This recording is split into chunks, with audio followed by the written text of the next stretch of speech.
여러분 안녕하십니까? 땅과 아파트, 부동산이 생명체처럼 현안과 여론을 빨아들이고 있는 요즘, 오늘도 부동산이 만들어낸 새로운 뉴스가 이어진 하루였습니다. 먼저 정부는 문재인 대통령이 주재한 반부패 회의에서 부동산 부패 청산을 최우선 과제로 강조하면서 지금의 특별수사본부를 2배로 키우고 전국 43개 검찰청도 직접 수사에 투입하기로 했습니다. 먼저 손병산 기자입니다. 부동산 투기 근절을 위해 국무총리와 관계 장관들을 긴급 소집한 문재인 대통령은 부동산 부패의 근본적인 해결을 강조했습니다. 야단 맞을 것은 맞으면서 국민의 분노를 부동산 부패의 근본적인 청산을 위한 동력으로 삼아주기 바랍니다.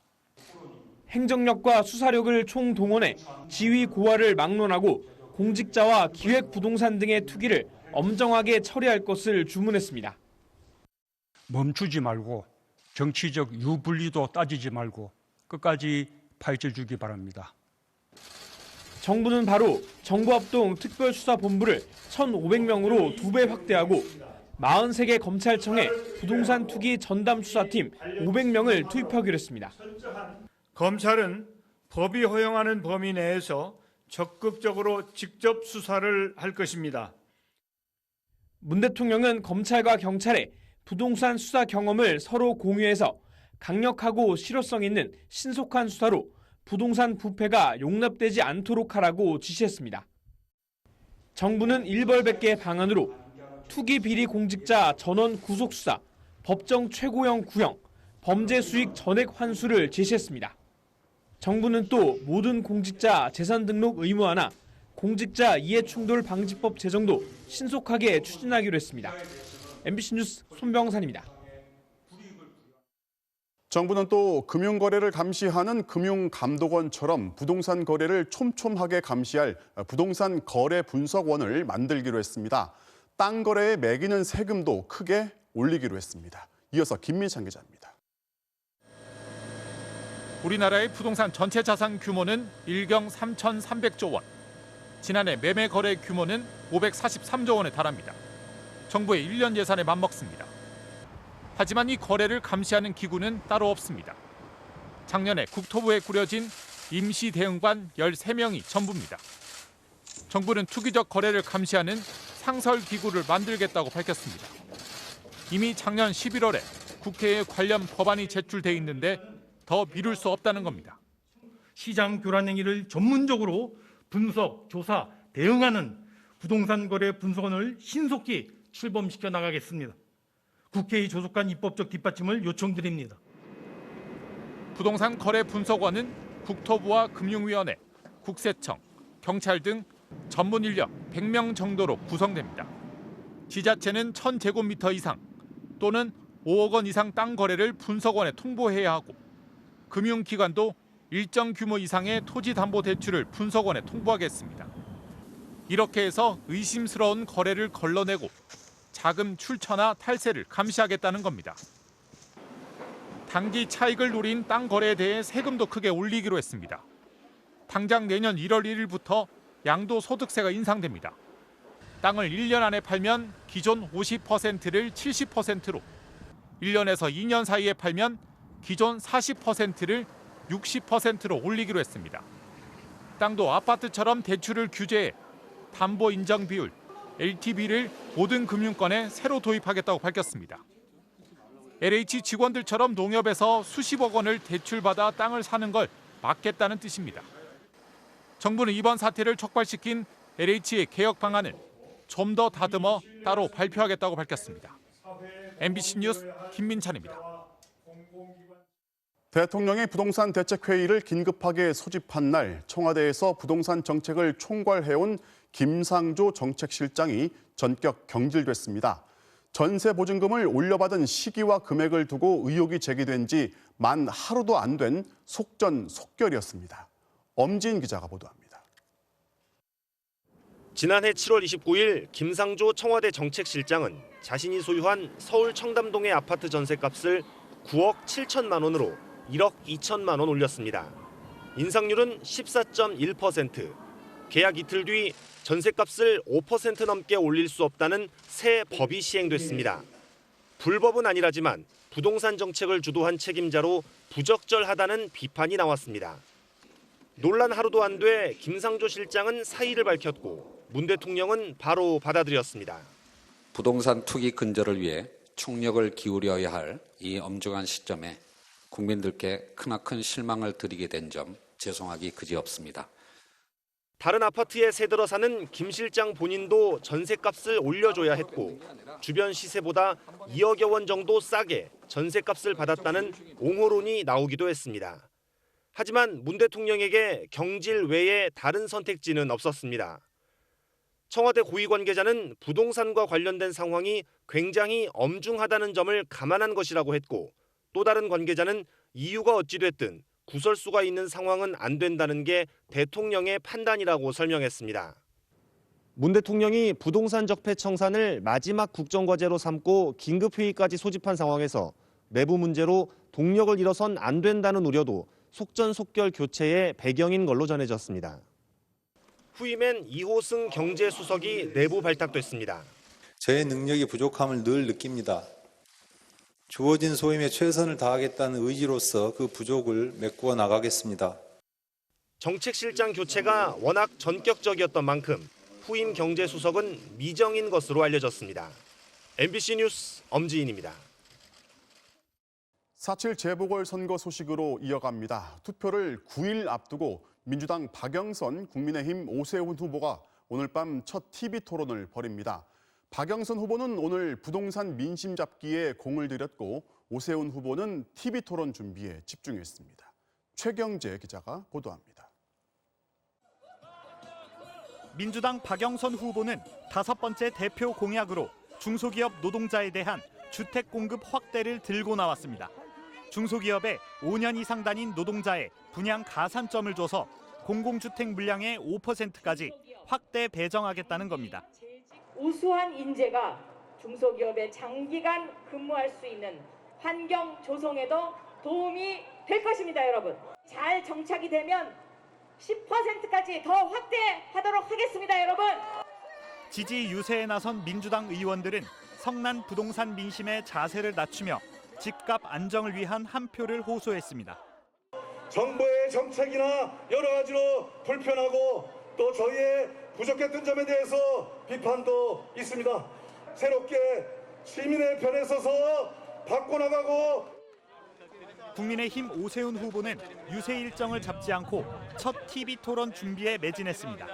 대신 국민의당 안철수 대표가 여의도 증권가 직장인들을 상대로 정권 심판론을 강조하며 오 후보 지지를 호소했습니다. 오만하고 무능하고 부패하고 이런 것들 어떻게 하면 고칠 수 있겠습니까? 2번 오세훈 후보 찍어주시는 겁니다.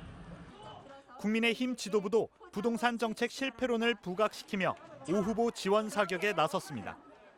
무능은 더 말할 필요도 없습니다. 서울시 집값 다락같이 올려놓고 또 공시지가 올려서 서울 시민들이 얼마나 세금을 많이 내야 되는지. 두 후보는 잠시 뒤 MBC 100분 토론에서 첫 TV 토론을 갖습니다. 1대1 스탠딩 형식으로 진행되는 오늘 토론에선 도쿄 아파트 구입 논란, 내곡동 땅 의혹 등에 대한 치열한 공방이 예상됩니다. MBC 뉴스 최경재입니다. 오세훈 후보가 존재 자체를 몰랐다고 한 서울 내곡동의 땅을 두고 오 후보가 땅을 측량하는 현장에 직접 나왔다는 증언이 또 나왔습니다. 하지만 오 후보는 자신이 아니라 처남이라는 해명을 내놨는데요. 저희가 그 처남과 통화를 해봤더니 자신이 간 것은 맞지만 오 후보가 있었는지는 오래전이라서 기억이 나질 않는다고 답했습니다. 이기주 기자가 취재했습니다. 지난 2005년 6월 내곡동 땅 측량 당시 오세훈 후보와 그 장인을 보았다는 당시 경작인들의 증언에 대해 오 후보는 사실 무근이라며 측량 현장에는 처남과 처가 양아버지가 있었다고 했습니다. 오 후보 처남인 송모 교수에게 당시 누가 측량에 입회했는지 확인해봤습니다. 송 교수는 MBC와의 통화에서 일단 당시 측량 현장에 자신이 갔던 건 당연하다고 말했습니다. 그런데 오세훈 후보도 현장에 함께 있었냐는 질문에는 너무 오래된 일이라 기억이 나지 않는다고 답했습니다.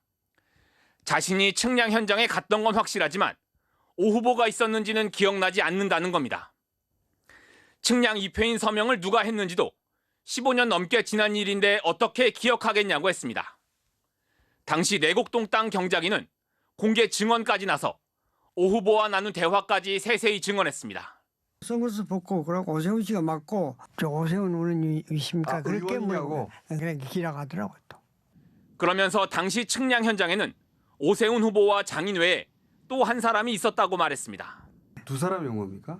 운전수가 한 사람이 따라온 거 기억이 나요. 키 조금 똥똥하게 생긴 사람이 온 것은 맞아요. 그 운전했던 사람이 큰처럼인가는 몰라도. 이에 대해 오세훈 후보는 불법 경작을 한 분의 얘기가 무슨 의미가 있겠냐면서 당시 측량 관련 서류에 누가 입회했는지 확인하면 모든 의혹이 해소될 거라고 주장했습니다. 현장에 누가 입회했는지가 다 기록이 돼 있을 거예요. 그래서 그걸 정보 공개 청구를 오늘 중으로 합니다. 그러니까 서류가 제일 정확하죠. 증언보다도 서류가 나오면 그걸로 모든 게 다 해명이 끝날 거라고 생각을 하는데. 그러면서도 측량 현장에 자신이 있었는지 여부는 의혹의 본질이 아니라고 했습니다. 민주당이 자신의 내곡동 땅 셀프 보상 의혹과는 관련이 없는 거짓 해명 논란으로 의혹의 본질을 교묘히 바꾸고 있다는 겁니다. 하지만 민주당은 당시 측량 팀장까지 더해 최소 3명이 오 후보 목격을 상세하게 증언하고 있는 만큼 거짓 해명에 책임을 지고 사퇴할 것을 연일 압박하고 있어 논란은 계속될 전망입니다. MBC 뉴스 이기주입니다. 전국 대부분 지방에 황사 경보가 내려질 만큼 오늘 최악의 황사가 전국을 뒤덮었습니다. 서울의 모습인데 하늘이 이렇게 온통 누런빛으로 변해서 앞이 잘 보이지 않을 정도였습니다. 11년 만에 가장 강력한 황사라고 하는데 올 봄에 황사가 심상치 않을 거라는 전망입니다. 먼저 정영훈 기자가 취재했습니다. 입자가 큰 모래먼지가 한반도 상공을 완전히 뒤덮었습니다. 하늘은 온통 황토빛으로 변했고 도심 건물도 먼지 사이로 윤곽만 희미하게 보입니다. 지난 금요일 몽골 고비 사막과 중국 내이몽구 고원 등지에서 대규모로 발원한 황사는 북서풍을 타고 곧장 우리나라로 밀려왔습니다. 이번 황사가 특히 심하게 나타난 원인은 보아이만 일대부터 형성된 강력한 하강 기류를 타고 모래먼지가 그대로 땅으로 떨어졌기 때문입니다. 강원 북부를 제외한 전국에 황사 경보가 내려졌는데 남부지방과 제주도는 11년 만, 수도권은 6년 만입니다. 황사를 가장 먼저 맞닥뜨리는 서해 섬 지역의 미세먼지 농도는 지난해 연평균의 30배가 넘는 1000 마이크로그램 이상까지 치솟았고 서울도 최고 783 마이크로그램을 기록했습니다. 날씨가 맑을 줄 알고 산책을 나왔는데 예상과 다르게 눈도 좀 따갑고 목도 아프고 평소에 보였던 때보다는 시야가 많이 흐리네요. 최근 5년 동안 봄철 황사 일수는 2.81로 낮아지는 추세였지만 올봄 황사 발원지의 상황은 심상치 않습니다. 시베리아 고기압이 2월부터 힘을 잃으면서 몽골과 중국 북부의 평균 기온은 평년보다 3, 4도 높은 상태를 유지하고 고온 탓에 눈도 빠르게 녹아 붉은색으로 나타난 지역은 눈덮임이 예년의 절반 수준에 못 미칩니다. 황사가 발원하기에 더욱 유리한 조건이 만들어진 겁니다. 특히 최근 20년 사이 황사 발원지의 폭염 일수가 급증하며 토양 수분이 급격히 떨어진 것도 더욱 강력한 황사 가능성을 경고하고 있습니다. 토양 수분이 기후변화로 인해서 지속적으로 건조해지고 있고요. 이 상황에서 기류가 한반도 쪽으로 이렇게 들어오는 상황이 되면 앞으로도 이런 강한 황사가 올 가능성이 높아질 것 같습니다. 기상청은 내일부터 황사특보가 차차 해제되더라도 잔류황사와 대기정체의 영향으로 모레까지는 공기가 탁할 것으로 내다봤습니다. MBC 뉴스 정영훈입니다. 자, 최악의 황사로 인해 부산과 남해안, 제주까지 오늘 남부지방의 상황은 더 심각했습니다.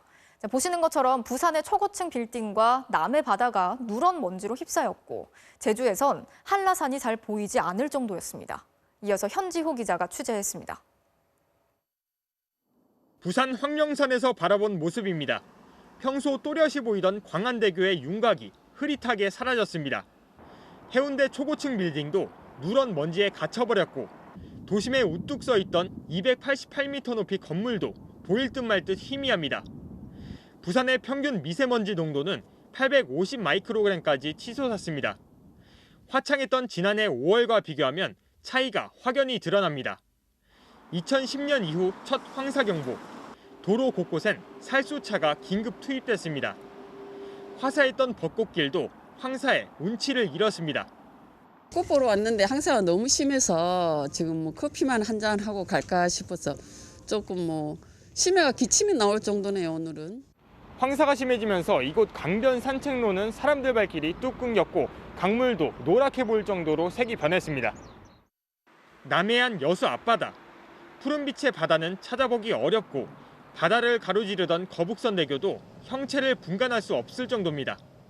안개가 이렇게 짙게 꼈나 그랬더만 제가 여수에 산 지가 지금 한 34년 정도 됩니다. 그런데 이렇게 심한 데는 못 봤어요.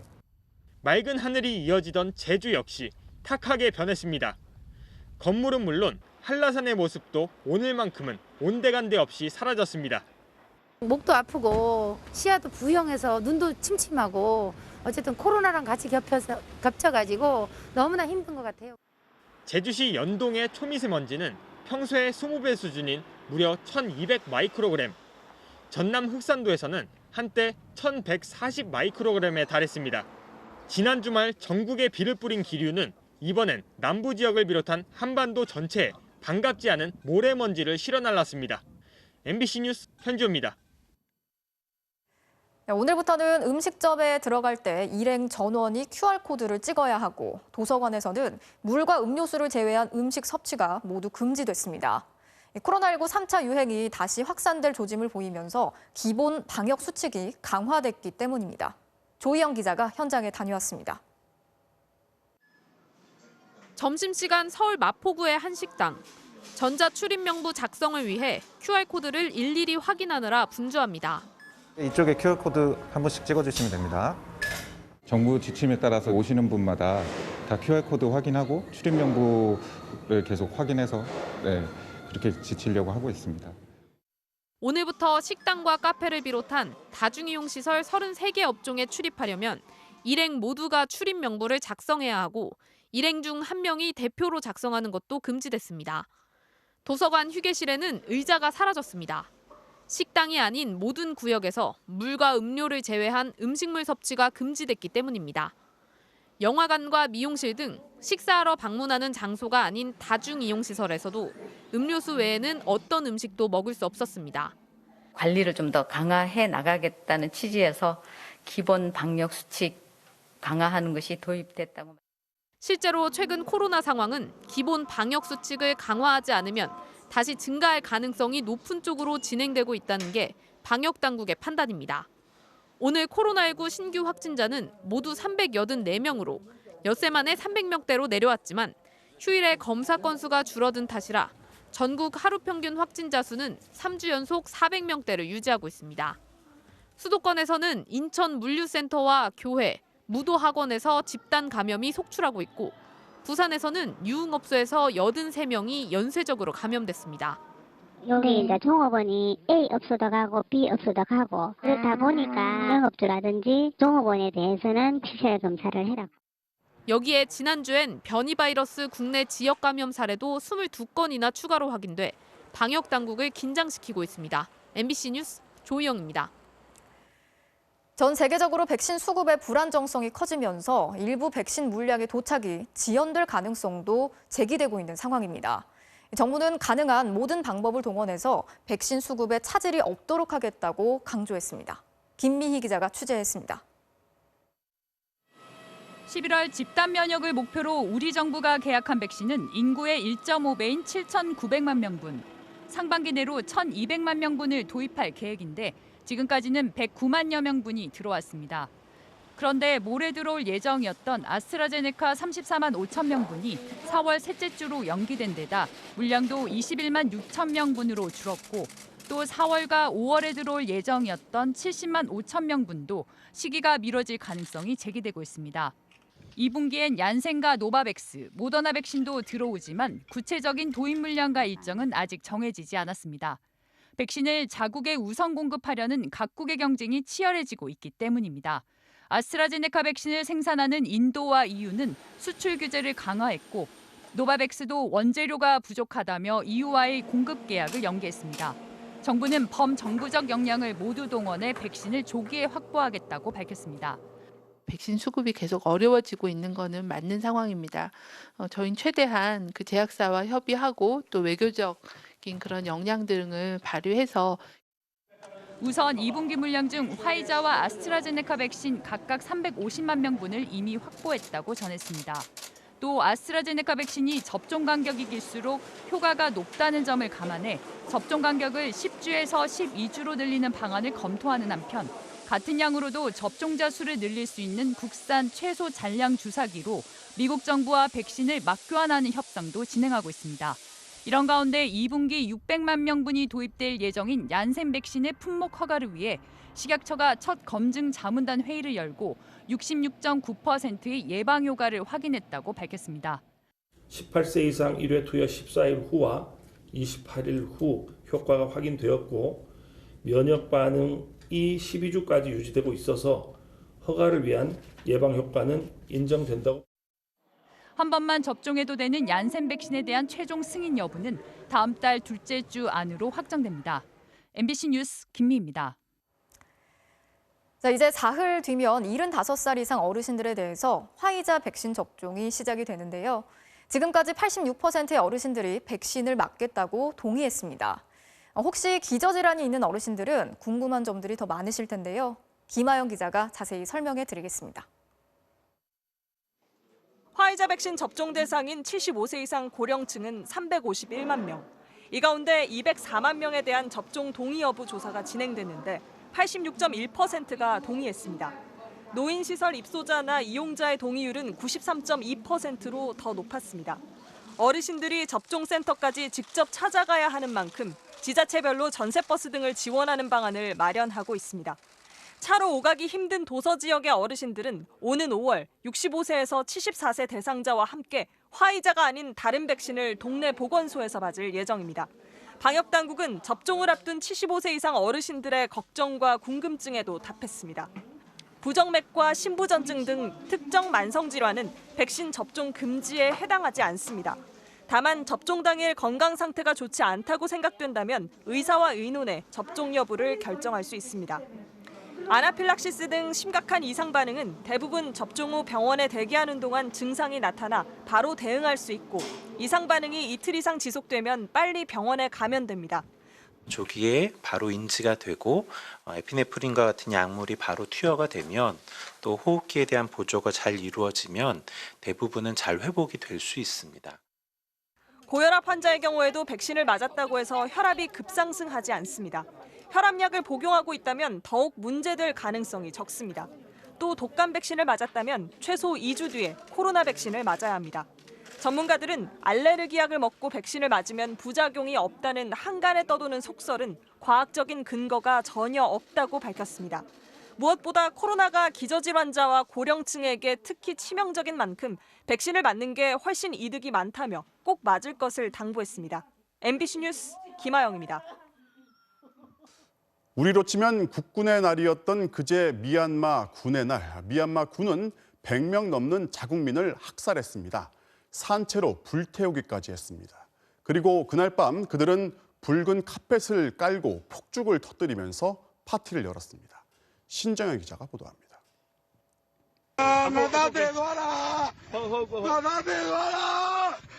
아버지 품에 안긴 어린 소년도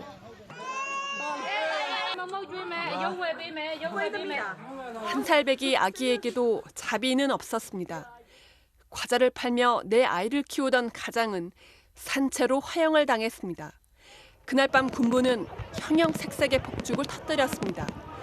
미얀마 군의 날을 기념하는 파티를 연 겁니다. 흰색 제복에 나비 넥타이를 차려입은 플라잉 사령관은 활짝 웃는 얼굴로 붉은 카펫을 걸으며 인사를 나눕니다.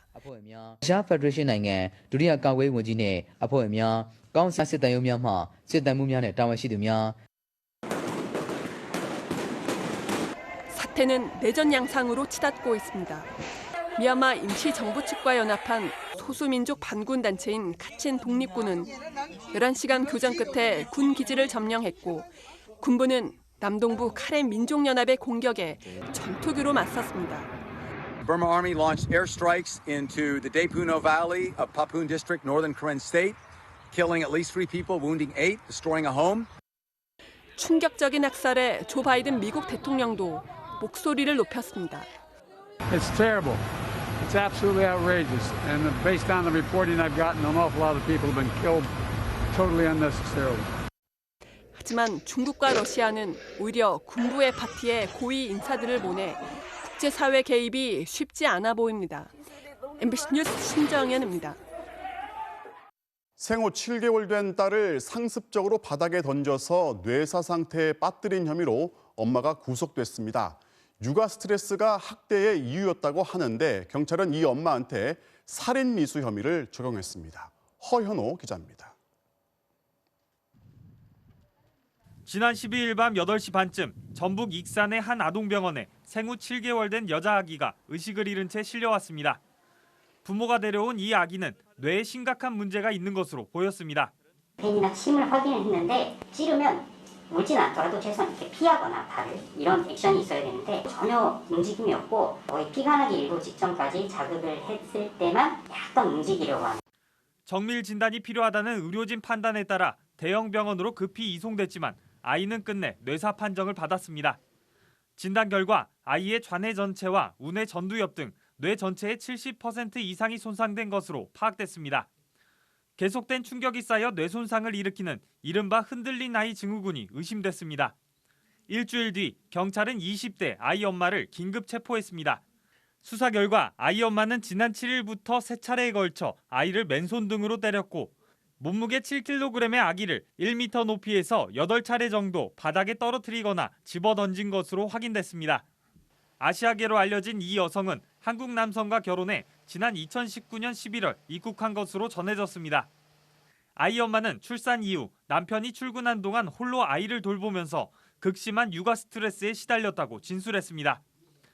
코로나 상황으로 인해 해외에 있는 부모가 입국하지 못하면서 상황은 더 심각해졌고 학대는 3개월 동안 계속됐습니다. 건장한 체격의 성인 여성이 들어가지고 내동댕이 치는 행위 등이 반복됐고요. 행위할 당시에 충분히 살인의 미필적 고의가 있다고 판단을 하게 됐습니다. 경찰은 살인 미수 혐의로 조만간 송치하고 남편에 대해서도 혐의가 있는지 추가 수사를 이어나갈 예정입니다. MBC 뉴스 허현호입니다. 식목일을 4월 5일로 정한 가장 큰 이유는 그날 나무를 심어야 잘 자랄 거라는 한마디로 날씨입니다. 그런데 그 사이 기후변화로 기온이 오르다 보니 이제 식목일을 3월로 앞당겨야 한다는 목소리가 힘을 얻고 있습니다. 김민욱 기자입니다. 지난 25일 서울 여의도 윤중로의 벚꽃이 벌써 꽃망울을 터뜨렸습니다. 올해 서울에선 관측 이래 가장 빨리 벚꽃이 피었고 개화 시기는 9일이 앞당겨졌습니다. 개화 시기가 빨라지면서 식목 행사를 앞당기는 지방자치단체도 늘고 있습니다. 경기도 군포시청은 4월 5일 식목일 2주 전에 나무 심기 행사를 했습니다. 4월 5일이라고 하는 식목일을 고집할 필요는 없다고 생각을 해요. 언제든지 그건 앞당겨가지고 나무한테 맞춰야 되겠죠. 3월에 식목 행사를 하는 이유는 기후변화 때문입니다. 서울 동대문구의 선농단입니다. 식목일은 조선 9대 왕인 성종이 이곳에서 친경, 즉 직접 밭을 갈았던 날을 기념해서 1946년에 제정됐습니다. 식목일이 제정된 1940년대 서울의 4월 5일 평균 기온은 7.6도. 하지만 2010년대에는 10.2도였습니다. 70년 동안 약 3도가량 올랐습니다. 이렇게 기온이 오르면 나무의 꽃과 잎이 나는 시기도 빨라집니다. 묘목은 뿌리가 먼저 내린 뒤에 움이 터야 하는데 잎이나 꽃이 난 상태에서 땅에 심으면 양분 공급이 안 돼 제대로 자랄 수가 없습니다. 벌써 이렇게 싹이 나와 있단 말이에요. 4월 5일까지 기다렸다 심으면은 나무가 스트레스를 많이 받죠. 그러니까 죽는 확률도 나올 수 있고. 전문가들은 식목일보다 적어도 2주는 앞서서 나무를 심어야 묘목이 뿌리를 제대로 내릴 수 있다고 말합니다. 지금 현재의 기상 상태라든지 미래 기후 변화를 보았을 때는 약 2, 3주 정도 앞당기는 것도 매우 바람직할 것으로 생각이 됩니다. 이 때문에 정부는 식목일을 3월 중으로 옮기는 방안을 검토하기로 했습니다. 여기에 미세먼지와 기후변화로 나무와 숲의 중요성이 다시 강조되면서 정부는 식목일을 공휴일로 재지정하는 방안도 함께 논의할 방침입니다. MBC 뉴스 김민욱입니다. 충남 당진의 현대제철 공장 안에서 심야에 운행하던 통근버스가 다리 난간을 들이받고 8m 아래로 추락했습니다. 이 버스에 타고 있던 운전기사와 퇴근하던 직원 등 2명이 숨졌습니다. 고병건 기자가 취재했습니다. 어젯밤 11시 반쯤 현대제철 당진 공장입니다. 45인승 통근버스가 서서히 좌회전을 하며 다리 위로 접어들더니 오른쪽 난간을 들이받고 그대로 추락합니다. 다리 위로 진입한 뒤 제대로 방향을 틀지 않은 채 난간을 뚫고 달려가 8m 아래로 떨어진 겁니다. 바로 뒤에서 오던 버스가 사고 지점에 급히 멈춰섰고 버스에서 내린 사람들이 서둘러 신고합니다. 공장 안에 있는 다리에서 추락한 버스는 바닷물이 들어오는 수로 옆 돌무더기 제방 위로 떨어지면서 크게 부서졌습니다. 사고 충격으로 버스 운전자 48살 김모 씨와 퇴근하던 직원 37살 박모 씨가 그 자리에서 숨졌습니다. 걸로 튀어나와서 그 물속에서 건진 상황이고 직원은 깔려 있어서 크레인으로 들어서. 이번 사고는 승차 장소에서 퇴근한 직원들을 태우고 다른 버스들과 함께 출발한 지 4분 만에 발생했습니다. 밤 11시에 교대하는 직원들이 주로 퇴근용으로 이용하던 버스였는데 코로나19 감염 우려로 자가용 출퇴근이 늘면서 사고 버스에는 기사와 직원 1명만 타고 있었습니다. 경찰에서 사고 원인이나 이런 것들을 조사를 하고 있습니다. 저희 회사도 적극적으로 협조를 하도록 하겠습니다. 경찰은 숨진 기사가 2년 6개월 동안 같은 길을 운전해왔다면서 졸음운전이나 건강 이상 등 여러 가능성을 열어놓고 사고 경위를 조사하고 있다고 밝혔습니다. MBC 뉴스 고병권입니다.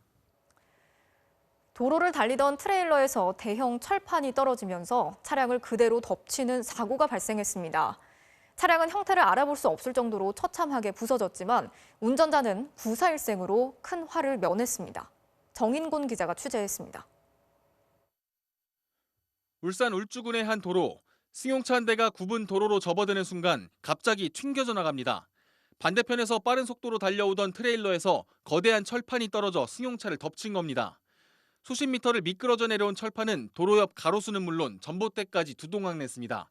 그 뒤에 짐이 실려있는 철판이 무게를 이기지 못하고 끈이 풀려버린 만에 떨어져 나가버렸어요. 5초만 더 빨리 갔으면 저는 이제 죽었다고 봐야지. 떨어진 철판에 처참히 구겨져 버린 차량. 여성 운전자는 천만다행으로 목숨을 건졌습니다. 운전석에 끼인 이 여성을 구하기 위해 119 구조대가 안간힘을 씁니다. 사고가 벌어진 이곳은 내리막의 좁은 구불길로 평소에도 사고 위험 지역이어서 주의가 필요한 구간이었습니다. 사고 직후에도 비슷한 트레일러들이 철판을 싣고 아슬아슬하게 지나가기도 합니다. 사고가 난 도로의 안전속도는 시속 30km. 트레일러가 달리던 도로에는 속도를 줄이라는 붉은색 요철도 설치돼 있었습니다. 하지만 산 위쪽에서 내려오던 트레일러는 속도를 줄이지 못한 채 굽은 길을 돌았고 원심력 때문에 실려있던 철판이 쏟아져 내린 것으로 추정됩니다. 구사일생으로 구조된 승용차 운전자는 큰 외상은 없지만 큰 정신적 충격에 병원에서 치료를 받고 있습니다.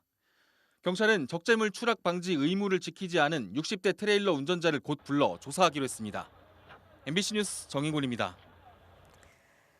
오늘 새벽 인천의 한 왕복 8차선 도로를 달리던 승용차 2대가 충돌해서 모두 6명이 다쳤습니다. 한 명을 빼고는 모두 10대 미성년자들이었고 가해 차량 운전자는 면허조차 없었습니다. 김지인 기자가 취재했습니다. 오늘 새벽 인천의 한 도로. 경광등을 밝힌 경찰 순찰차와 소방 차량이 도착합니다. 왕복 8차선 도로를 달리던 아반떼 승용차가 옆 차로에서 함께 달리던 BMW를 들이받은 겁니다.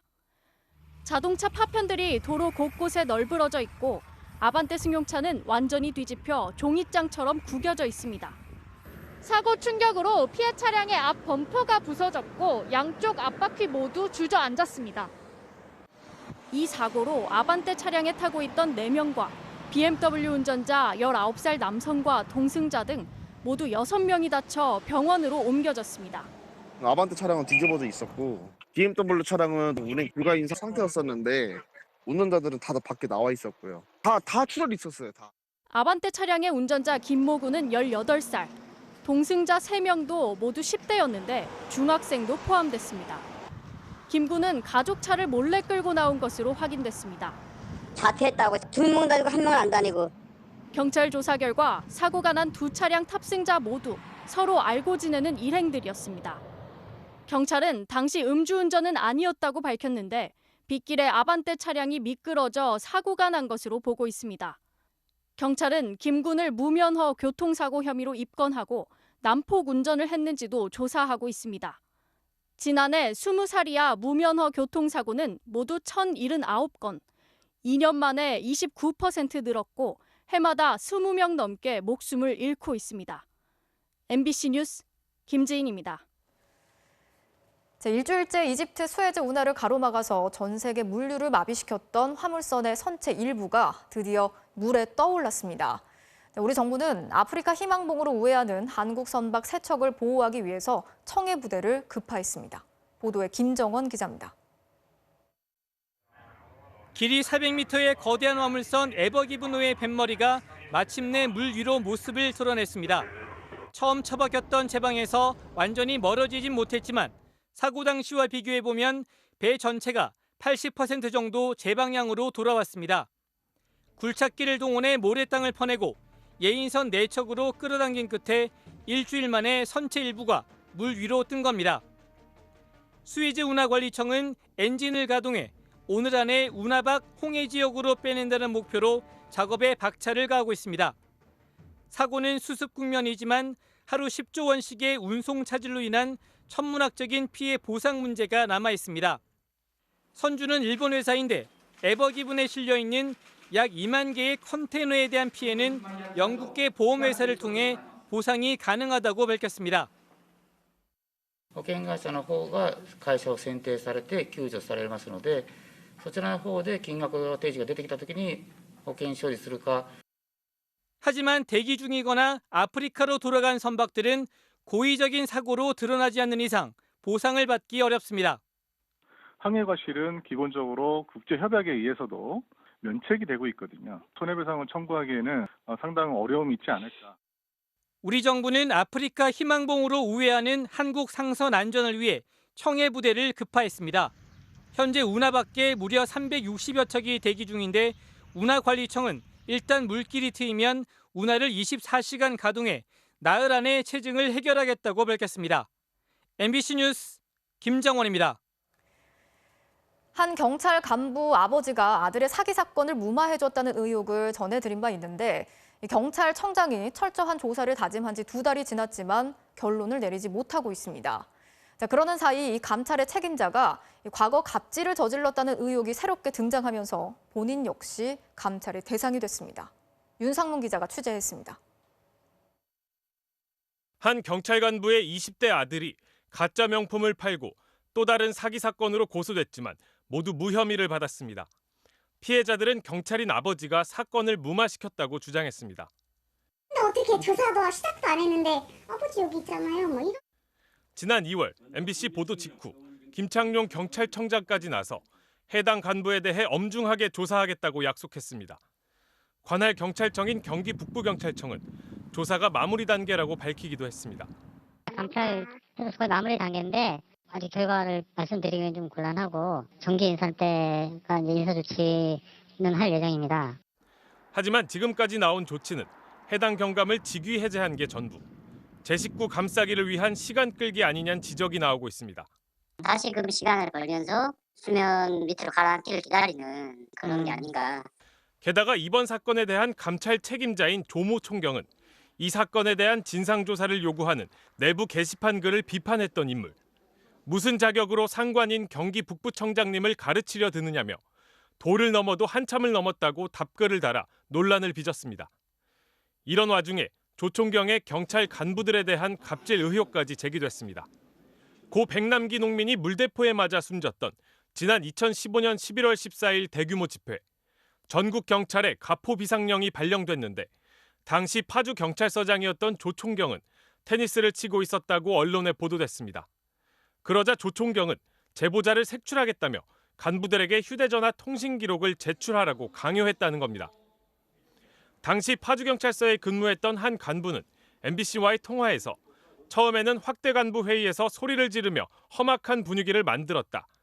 급기야 과장급 간부들 8에서 9명만 모인 자리에선 수사가 필요한 사안이라며 직접 통신사에서 통신 기록을 받아 제출하게 했다고 말했습니다. 최근 이와 관련된 진정이 경찰청에 접수된 것으로 확인됐습니다. 직원들의 인권을 보호하고 비위를 예방해야 될 직위에 있는 사람이 막말하고 갑질을 보였다는 것에 대해서 이에 대해 조총경은 통신 자료는 자신이 요구한 게 아니라 과장들이 스스로 결정한 것이라고 해명했습니다. 경찰청은 이 사건을 감찰 조사계에 배당해 본격적인 조사에 나섰습니다. MBC 뉴스 윤상문입니다. 살아있는 자연사 박물관으로 불리는 남태평양 갈라파고스 제도엔 멸종 위기에 처한 땅거북도 살고 있습니다. 그런데 무려 185마리의 아기 땅거북들이 여행 가방에서 무더기로 발견됐습니다. 어떻게 된 일인지 서혜영 기자가 전해드리겠습니다. 빨간색 여행 가방 안에 비닐에 하나씩 쌓여진 검은 물체들이 차곡차곡 담겨 있습니다. 그런데 비닐을 벗겨보니 네 다리를 버둥거리는 작은 거북이가 모습을 드러냅니다.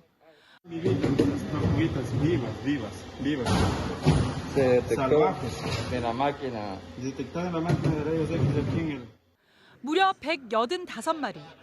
모두 갈라파고스 제도에만 사는 희귀한 땅거북의 3개월 된 새끼들입니다. 갈라파고스 제도의 산타크루즈 섬에서 이 아기 거북들을 잡은 일당이 화물인 것처럼 속여 공항에서 붙이려다 적발된 겁니다. 아기 땅거북 중 10마리는 죽었습니다. 에콰도르에서 1000km 떨어진 갈라파고스 제도에 사는 땅거북은 이곳에만 사는 대표 희귀종 중 하나입니다. 15개 종 중 3개 종은 이미 멸종해 에콰도르 정부가 인공 부화까지 하는 노력을 하고 있습니다. En el caso de especies de Galápagos, son muy cotizadas en el mercado asiático donde pueden llegar a valer varias decenas de miles de dólares. 갈라파고스 제도에 사는 생물을 거래하다 적발되면 최대 징역 3년의 처벌을 받을 수도 있지만 막대한 수익이 나다 보니 관련 범죄가 끊이지 않고 있습니다. MBC 뉴스 서혜연입니다. 이어서 오늘 이 뉴스 전해드리겠습니다. 코로나19로 타격을 입은 건 귀금속 업계도 마찬가지인데요. 어려운 상황에도 불구하고 방역 담당자들에게 특별한 반지를 만들어 전달하고 있어서 훈훈함을 주고 있습니다. 서울 종로구 귀금속거리의 한 공장. 전문가의 노련한 손길에 반지가 서서히 모습을 드러냅니다. 한 땀 한 땀 이렇게 만든다고 그러잖아요. 마음을 담는. 어딘가 특별해 보이는데 어떤 반지일까요? 코로나19 방역 담당자들의 헌신과 노고를 기리는 이른바 덕분에 챌린지가 한창이던 지난해 5월.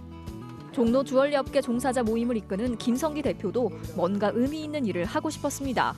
그래서 떠올린 것이 덕분에 반지. 큰 기념일 때 챔피언 반지 하지 않습니까? 또 영웅도 반지를 끼잖아요. 이 반지가 뭐야?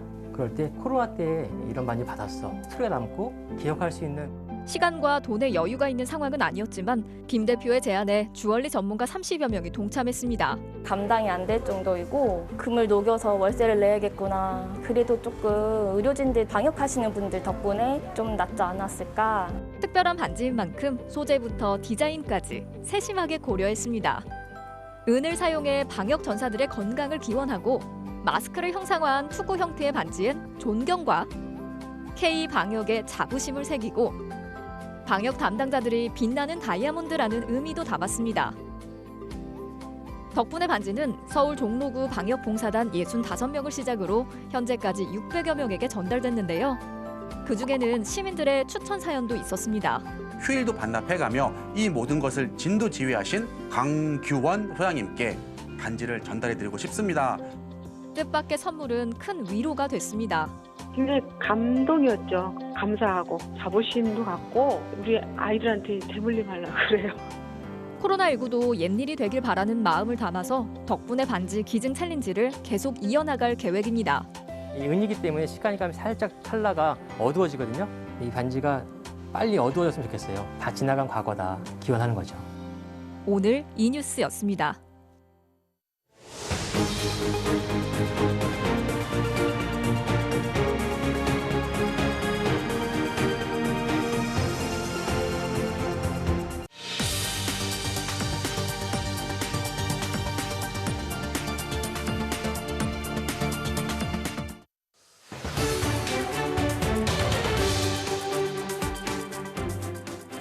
최근 유튜브에서는 탈북민이 나와서 북한은 이렇게 산다는 실상을 소개하는 채널이 우후죽순 늘고 있습니다. 구독자가 10만 명 넘는 채널이 20개 가까이 될 정도로 인기인데요. 오늘은 탈북민 유튜브의 실태 그리고 문제점을 짚어보겠습니다. 먼저 어떤 채널이 어떤 내용으로 인기인지 이남호 기자가 취재했습니다. 청바지가 북한에 정말 인기가 많아요. 자본주의 항색바람 이래서 못 입게 하는데 이거를 이제 장마당에 가면 이모들이 몰래 북한 헤어스타일의 변천사, 남북 화장법의 차이, 북한의 연애 생활. 2015년에 한국에 온 25살 강나라 씨는 북한 젊은이들의 소소한 일상을 전하며 구독자 27만 명의 인기 유튜버가 됐습니다. 시청자 여러분, 안녕하세요. 강은정 텔레비전의 은정입니다. 2008년 북한을 떠난 강은정 씨도 아버지와 만담처럼 북한 이야기를 나눕니다. 한국의 농업 기술을 보고 놀란 이야기를 올렸더니 조회수가 100만 회를 넘겼습니다. 야, 이거 대한민국에 1톤짜리 마대에서 그걸 쫙 쐈더니 차 잉 지나가고 한 톤짜리 가고. 탈북민 유튜버가 최근 크게 늘어 2019년 말 30여 개에 불과했던 채널이 지금은 5배나 늘어 150개 가까이 됩니다. 구독자 10만 명이 넘는 대형 채널도 20개 가까이 됩니다. 탈북민 전체 규모가 3만 3천 명 정도인 점을 감안하면 적지 않은 숫자입니다. 한 달에 수백만 원씩 수입을 올리는 탈북민 유튜버도 적지 않습니다. 엄청 많더라고요. 눈만 뜨면 생겨나더라고요. 이제 이걸로 하면은 좀 생계에 도움이 된다. 예, 그래서 정치 문제에서 벗어나 북한의 일상은 물론 먹방 미용까지 주제도 다양해졌습니다. 해외 시장을 노리고 영어로 제작한 영상까지 등장했습니다. Please describe the North Korean man. It's called the 북한 남자. There are a lot of North Korean stories. 이렇게 탈북민들이 앞다퉈 유튜브에 뛰어드는 이유가 뭘까? 취업이 어려운 탈북 청년들이 몰리고 있고 행사나 강단에 서던 탈북민들도 코로나 사태 이후 일감이 끊겼습니다. 북한에서 여군 장교로 복무했던 김정아 씨도 강연이 중단되면서 유튜브를 시작했습니다. 유튜브가 갑자기 지금 늘어난 시기를 보세요. 작년 연초부터입니다. 이게 코로나 사태 때문에 특히 방송 활동이나 이런 공개 강연 활동을 하던 친구들이에요. 김 씨는 북한 열병식에 직접 참가했던 경험을 덧붙여 설명했고 200만 가까운 조회수를 올렸습니다. 그러나 탈북민이 다룰 수 있는 소재가 겹치다 보니 경쟁은 점점 치열해지고 있습니다. 적절한 수익을 버는 친구들도 있지만 저처럼 월 10만 원도 못 버는 사람들도 많아요. 강의 현장을 뛰던 그런 직업 정신이 있기 때문에 이걸 하는 거지. 최근 북한 콘텐츠를 전문적으로 제작하는 기획사까지 생겨나는 등 탈북민 유튜버들은 더 늘어날 것이란 전망이 나오고 있습니다. MBC 뉴스 이남호입니다. 경쟁이 치열하다 보니 구독과 조회수를 올리기 위해서 자극적인 소재가 등장하게 되고 여기에는 참과 거짓이 섞여 있습니다. 북한의 실상을 정밀하게 확인하기 어렵다는 걸 악용하는 건데요. 규제할 방법도 딱히 없습니다.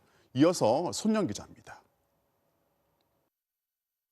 김성은 동지께서 주체 109 2020년 4월 25일 0시 30분에 급병으로 서거하셨다는 것을. 김정은 북한 국무위원장의 건강 이상설이 떠돌던 지난해 4월.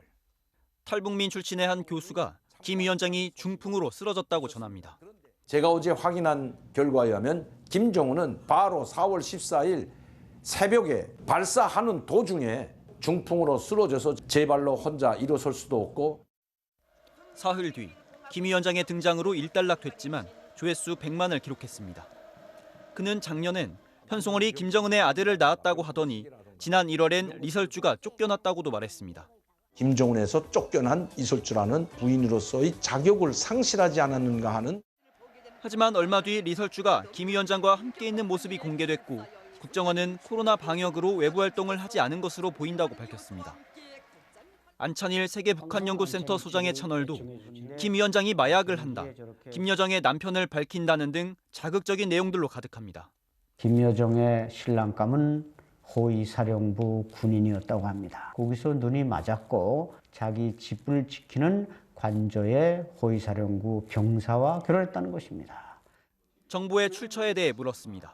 북한의 최고 엘리트들이 입을 통해 나온 거니까 뭐 검증되거나 확인될 수는 없지만 거의 7, 80%는 맞습니다. 이 청와대에서 벌어진 일을 우리가 확인할 수 있나요? 그거나 비슷한 거죠. 조회수를 위해선 소재가 자극적이어야 한다고 털어놓기도 했습니다. 너무 덜 자극적으로 가고 싶은데 이게 경쟁 구도니까요. 우리만 밀릴 수는 없으니까 문제성은 있다 하는 걸 우리도 이해는 하죠. 그러나 유튜브의 세계 자체가 약육강식이라고 할까요? 문제는 이런 불확실한 정보들이 탈북민의 증언으로 해외 언론에 인용되고 다시 일부 국내 매체가 재보도하면서 정치권에서 확대 재생산된다는 겁니다. 북미 정상회담 이후에 세계적으로 북한 이슈가 일종의 호기심의 대상이 되고 있고 세계적으로 옐로우 저널리즘이라고 할 수 있는 외국에 한번 갔다가 다시 우리나라 정식 언론에서 다루게 되고 일부 탈북민 유튜버들은 자극적인 영상으로 후원을 요구하고 자신의 사업을 홍보하기도 합니다. 서로 견제하기도 합니다. 최근엔 탈북민들의 영상을 팩트체크하는 탈북민까지 등장했습니다. 돈 벌자고 그렇게 말도 안 되는 거짓말들을 하고 있는 겁니다. 가짜 뉴스들 그런 게 너무나 많이 돌아가는 겁니다. 같은 경우 이제는 이 온지도 40년 됐고요. 같은 경우에도 30년 됐어요. 남북 관계까지 영향을 줄 수 있는 불확실한 정보가 난무하지만 폐쇄적인 북한의 특성상 사실 확인조차 쉽지 않습니다. 결국 우리 정부라도 최대한 투명하게 대북 정보를 공개하는 등 왜곡된 정보를 걸러내는 대책을 마련해야 한다고 전문가들은 강조합니다. MBC 뉴스 손명입니다. 전해철 행정안전부 장관의 전 보좌관 가족이 사전 정보를 이용해서 땅 투기를 했다는 고발이 접수됐는데요. 이와 관련해서 오늘 안산시청과 국토부, LH 등에 대한 압수수색이 진행됐습니다. 사전 정보를 이용해서 수도권 지역의 부동산을 사들인 것으로 의심되는 공공기관 직원들도 수사 선상에 올랐습니다. 남효정 기자가 취재했습니다. 경기 남부경찰청이 경기도청에 대한 압수수색을 실시했습니다. 관련 자료는 좀 확보하셨어요? 압수수색은 경기도청 외에도 안산시청과 국토부, LH 본사, 성남 신도시 추진단에서 동시에 진행됐습니다. 전해철 행안부 장관의 지역보좌관 부인 A씨가 개발 정보를 이용해 토지를 샀다는 의혹을 조사하기 위해서입니다. A씨는 지난 2019년 4월 안산시 장상동에 토지를 샀는데 한 달 뒤 국토부가 발표한 3기 신도시에 포함됐습니다. 한 시민단체는 해당 지역 인근에 송전탑이 있어 매매가 거의 이루어지지 않는 곳인데 2억 원을 대출까지 받아서 샀다며 A씨를 고발했습니다. 종합전지를 하는데 와서 땅 내는 거냐고 와서 물어본 사람이 별도 없어요. 난 잘 모르겠네. 내가 샀는지. 해당 보좌관은 투기 의혹이 불거진 직후인 지난 9일 면직 처리됐습니다. 서울경찰청도 부동산 투기 의혹 2건에 연루된 전현직 공공기관 직원들과 공무원에 대한 수사에 착수했습니다. 서울경찰청 반부패 공공범죄수사대는 첩보 6건 중 2건이 내부 정보를 이용해 투기를 한 혐의가 짙어 수사로 전환했다고 밝혔습니다. 토지 투기 의혹이 있는 4명과 아파트 투기 의혹이 있는 2명이 조사 대상인데 이들 6명 중에는 LH 현직 직원과 현직 공무원도 포함된 것으로 확인됐습니다. 지하철 7호선 연장 사업 정보를 이용해 40억 원대의 부동산 투기 혐의를 받고 있는 포천시 공무원 박모 씨는 영장 실질 심사를 위해 법원에 출석했습니다. 토지 연장 사업 담당 공무원으로서 책임감 안 느끼세요?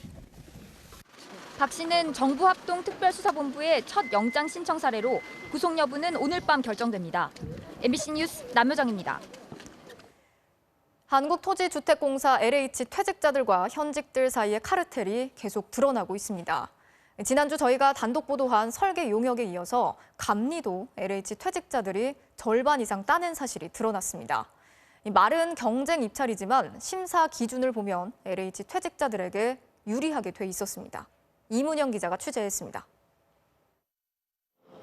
감리는 발주한 공사가 제대로 시공되는지 감시하는 일입니다. LH는 감리 업체를 경쟁 입찰로 선정하고 있습니다. 2015년부터 2020년까지 LH가 발주한 감리 사업은 모두 290건. 이 가운데 40%, 115건을 LH 퇴직자들을 영입한 감리 업체 12곳이 따냈습니다. 금액으로는 총 8천억 원 가운데 절반을 LH 전관업체들이 쓸어갔습니다. 경기도 안양에 있는 한 설계 감리업체 5년 동안 25건, 927억 원어치를 LH에서 따내 1위를 차지했습니다. 이 업체는 부회장 2명과 부사장 1명 등 LH 출신 퇴직자 3명을 영입했습니다. 19건으로 2위를 차지한 업체는 6명, 16건으로 3위를 차지한 업체는 LH 퇴직자 8명을 영입했습니다. 전국의 감리 업체는 1,000개가 넘습니다. 1%에 불과한 LH 퇴직자들이 절반을 따낸 겁니다. 경쟁 입찰인데 어떻게 이게 가능했을까? LH의 감리업체 심사 지침입니다. 발주청 소속의 감리 경력은 100% 인정한다고 돼 있습니다. 경력 점수는 총 100점 만점에 36점이나 차지합니다. 평가하는 그 점수 배점이 공기업 정관들한테 매우 유리하게 돼 있는 거예요. 그러니까 그 사람들을 운명의 거저먹기로 높은 연봉을 데리고 스카우트 해볼 수밖에 없어요. 이에 대해 LH는 발주청이 LH만 의미하는 건 아니기 때문에 특혜가 아니라고 주장했습니다. 설계 공모에 이어 감리까지 LH 퇴직자들이 싹쓸이한 사실이 드러났지만 LH는 사실관계를 확인해보겠다는 입장을 되풀이했습니다. MBC 뉴스 이문현입니다. 검찰의 부적절한 수사 관행 개선을 위한 법무부와 대검찰청의 합동 감찰이 본격적으로 시작됐습니다. 이 감찰의 도화선은 바로 한명숙 전 총리 재판의 허위 증언 강요 의혹이었는데요. 윤석열 전 검찰총장이 이 사건에서 배제시켰던 이문정 연구관이 감찰에 투입이 되면서 제 식구 감싸기는 없을 거라며 엄정한 감찰을 예고했습니다. 보도에 윤수한 기자입니다. 법무부와 대검찰청 감찰 담당자들이 본격적인 합동 감찰 절차에 착수했습니다. 한명숙 전 총리 뇌물재판 당시 허위 증언 강요 의혹에서 불거진 이번 감찰 대상은 크게 두 갈래로 나뉩니다. 먼저 검찰의 특수수사관행. 10년 전 재판 당시 특수부 검사들이 재수자들에게 허위 증언을 시켰다는 의혹은 공소시효가 지나 처벌이 불가능해졌습니다. 하지만 재수자들에게 외부 음식을 주거나 전화통화를 허용해주고 이들을 정부원이나 증인으로 써온 관행은 바로 잡겠다는 겁니다. 허위 증언 의혹을 반년 가까이 조사해온 대검 이문정 연구관이 맡을 것으로 보입니다. 제 식구 감싸기 의혹을 부실시킬 수 있도록 엄정하게 감찰할 거니까 조금만 더 지켜봐 주시길 부탁드리겠습니다. 또 다른 한 갈래는 이 허위 증언 의혹에 대한 무혐의 결정 과정.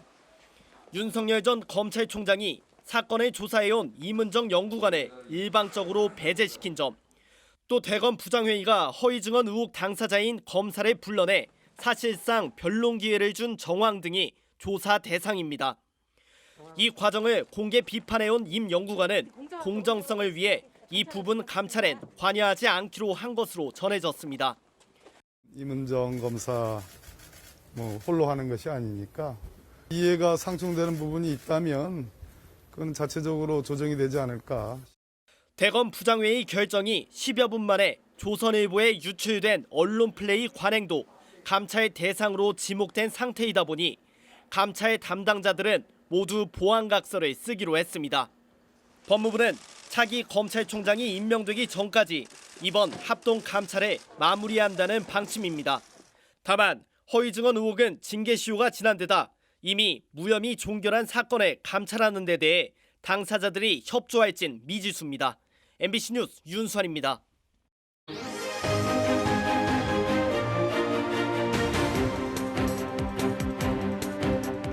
정치적 참견 시점, 오늘도 정치팀 김재영 기자와 함께 하겠습니다. 자, 오늘 준비한 소식 보겠습니다. 네. 측량 현장의 갓나대, 상속당의 본질 왜곡인데 국민의힘 오세훈 후보의 첫 처갓당이죠. 네. 내곡동 땅 관련 의혹이 꺼지질 않습니다. 이번엔 지난 2005년 6월에 있었다는 측량 현장에 오 후보가 있었는지가 쟁점이 되고 있습니다. 네.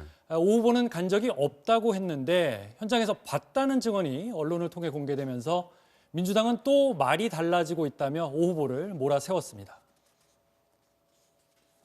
도대체 내곡동 선글라스 남은 누구입니까? 생태탕을 먹으며 정치 이야기를 했다던, 키가 커서 태가 금방 났다던 그분은 도대체 누구십니까? 자, 민주당이 말한 이른바 선글라스남 목격담은 당시 해당 토지에서 허가 없이 경작을 했다는 사람의 증언인데요. 네. 오늘은 또 목격자가 더 있다는 증언도 했습니다. 들어보시죠. 네. 저 오세훈 의원이 있습니까? 그냥 기라가더라고요. 혹시 뭐 실수한 거 있나 해서 그때 오세훈 씨가 왔던 그 기억이 나냐 하니까 그 하얀 백바지 입고 온 거 압니다 이러더라고요. 오세훈 후보는 내가 아니라는 거죠. 예, 본인은 안 갔고 처남이 갔다는 겁니다. 그리고 본질은 측량 현장에 갔냐 안 갔냐가 아니라 자신이 보금자리 주택지구 지정에 영향력을 행사했냐 안 했냐라고 강조했습니다. 들어보시죠. 네. 측량하는데 제가 현장에 있었다 없었다가 중요한 게 아니라 본질은 이 땅이 LH 투기처럼 정보를 알아서 매입한 땅이 아니라 상속받은 땅이라는 게 일단 제일 중요한 사실입니다. 자, 지금 오 후보가요. 본질은 이제 영향력 행사 여부라고 했는데 사실 본인이 맨 처음에 이제 그 땅을 아예 모른다고 말하면서 이제 측량에 참여한 여부가 주목을 받는 거예요. 그렇죠. 오 후보는 처음에는 땅과 관련해서 모르는 땅이라고 했다가 이 땅의 개발 여부를 몰랐다는 뜻이라고 해명했고요. 그다음에 개발 지역 지정과 관련해서도 처음엔 그 노무현 전 대통령 때라고 했다가 보금자리 주택 지정은 이명박 대통령 때지만 그 전신인 국민임대주택은 노 대통령 때가 맞다는 정정이 있었고요. 또 측량 현장 방문도 가지 않았다고 했지만 지금까지 3명의 목격자가 증언하고 있는 그런 상황입니다. 이게 문제가 되고 있는 이유는요. 처음 쟁점이 불거졌을 때 오 후보가 사퇴를 언급했기 때문인데요. 당시 육성 들어보시죠. 네. 이 땅의 존재와 위치를 알지 못했고 지금도 위치를 모른다. 그렇게 해명하신 글을 봤습니다. 지금은 위치를 확인해 갖고 왔습니다. 서울시 직원이나 SH공사 직원은 바로 양심 선언해 주십시오. 한 분이라도 이 지구에 대해서 오세훈 시장이 관심을 표했거나 직간접적으로 압력을 가했다는 기억이 있으신 분은 나서 주십시오. 그러면 저는 바로 후보 사퇴하겠습니다. 자, 그런데 이 현장 방문이 영향력 행사하고 연관됐을 수 있다. 이런 가능성이 있다는 의혹도 있어요. 시점이 미묘하다는 건데요. 측량일이 2005년 6월 13일인데 9일 뒤에 서울시 산하 SH 서울주택공사에서 이 지역에 대한 개발 용역에 들어갑니다. 그래서 민주당은 오 후보가 개발 사실을 미리 알았던 거 아니냐는 의혹을 제기하고 있습니다. 국민의힘도 여기에 뭐 대응 논리가 있죠. 국민의힘은 오세훈 후보가 압력을 넣어서 특혜를 받은 직접 증거는 나온 게 없는데도 말꼬리를 잡고 있다고 반발했습니다. 들어보시죠. 네. 민주당이 벌이고 있는 후보 비방을 위한 흑색 선전이 도를 넘었습니다. 아마 폐색이 완연해지니까 네거티브로 어떻게 해보려고 하는 그런 초조함이 묻어나는 것 같습니다. 오 후보도 논란과 관련해서 중요한 건 개발지구 지정 압력 행사 여부라면서 본질을 호도하지 말라고 반격했습니다. 이어서 들어보시죠. 네. 제가 해명 과정에서 했던 얘기 중에 사실관계가 다른 게 나타나면 저를 거짓말쟁이로 몰고 싶어서 하는 건데요. 그 본질이 아닙니다. 이 사건의 본질이. 과연 오세훈 시장이 여기가 보금자리 주택으로 국민임대지구로 지정이 되는데 영향력을 행사해서 재산적인 이득을 취했는가. 이게 쟁점인데 엉뚱한 곳에 초점을 맞추어서 논란이 되고 있는 측량 현장 참석 여부도 해당 기관의 측량 성과도 발급을 신청했다면서 결과가 나오는 대로 공개하겠다고 밝혔습니다. 네, 오늘 밤 10시 40분이죠. MBC 100분 토론에서 두 후보의 첫 번째 TV 토론이 있는데 내곡동 땅 의혹 관련해서 어떻게 묻고 답할지 지켜보겠습니다. 자, 지금까지 정치팀의 김재영 기자였습니다. 역대 KBO 리그 외국인 선수 가운데 이 정도로 한국화된 선수가 있을까요? 한국 생활 5년차 SSG의 로맥 선수인데요. 변함없는 실력에 꼰대라는 웃지 못할 별명까지 얻으면서 그라운드 안팎에서 화제를 모으고 있습니다. 김태용 기자입니다. 넉살스런 한국말로 레전드 추신수의 귀환을 반겼던 로맥. 추신수 형님 안녕하십니까? 로맥입니다. 사랑해요. 전직 메이저리거에게도 흥미로운 캐릭터입니다. 한국 사람 같아요. 제가 미국에서 동료들한테 다가가는 방식 있잖아요. 그렇게 하고 있는 거죠. 먼저 다가가는 아주 잘하고 있습니다. 한국말만 잘하는 게 아닙니다. 한국 특유의 나이 문화를 흡수하다 못해 아예 꼰대라는 별명까지 얻었습니다. An older player order a younger player, like, "Oh, get me a coffee," and then somebody in the background said, "Oh, conde, conde," and I thought that was kind of a hilarious word. Lewicki all the time, like, "Oh, you should clean my shoes." go do this, go do that. he always says no. 이제 가끔은 고향 캐나다가 더 어색합니다. When I see them in the morning and they're like, hey, what's up? And the way they speak to me is like very impolite. I felt like right away, I kind of looked at them like, you should address me more properly. 5년차 현역 최장수 외국인 선수답게 로메가더 장군과 맥형 등 별명도 다양합니다. I like when the younger guys call me Machyung, not because I asked them. Komac is very playful nickname as well. Makes me feel like they're including me in the team. 다만 이런 로맥도 적응이 안 되는 게 있습니다. They're not afraid to just switch the lane without much notice. Every day I fear for my life when I get to that point, but where I live is not a busy city. 외국인 통산 최다 홈런 신기록까지 이제 40개. SSG의 반등과 함께 대기록에 도전합니다. Terrible, honestly. It was a terrible feeling, and I take a lot of pride in representing the city of Incheon. And if I can set the record for foreign players for home runs, I think that would be a really special thing to accomplish.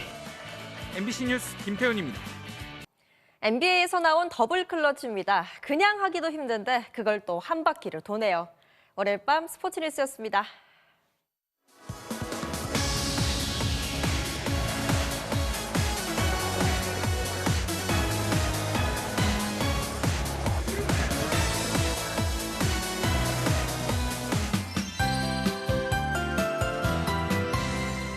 (11년) 만에 황사 경보가 내려질 만큼 최악의 황사가 한반도를 뒤덮고 있습니다. 지금 제 뒤로 보이는 화면 어딘지 짐작이 가시나요?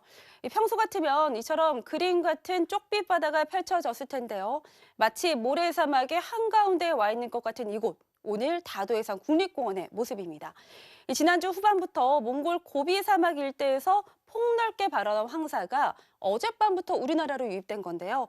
오늘 아침 중부지방에 거쳐서 지금은 가장 강한 황사띠가 제주와 전남 지역에서 또렷하게 포착되고 있습니다. 이에 따라 현재 군산과 제주 고산 지역의 농도가 무려 1000마이크로그램을 넘어서는 등 남부지방은 매우 짙은 황사가 관측되고 있고요. 서울은 오전에 비해 3분의 1 수준으로 낮아진 200마이크로그램을 웃돌고 있습니다. 그나마 우려했던 추가 발원 가능성이 낮아지면서 내일부터는 농도가 점차 옅어질 것으로 보입니다. 내일 아침에는 안개도 짙게 끼겠고요. 하늘 자체는 점차 맑아지겠습니다. 아침 최저 기온은 서울과 안동이 5도까지 떨어지겠고요. 낮 최고 기온은 서울 17도, 대구 22도까지 올라서 일교차가 크게 벌어지겠습니다. 날씨였습니다. 3월 29일 뉴스데스크 마치겠습니다. 오늘도 함께 해주신 여러분 고맙습니다.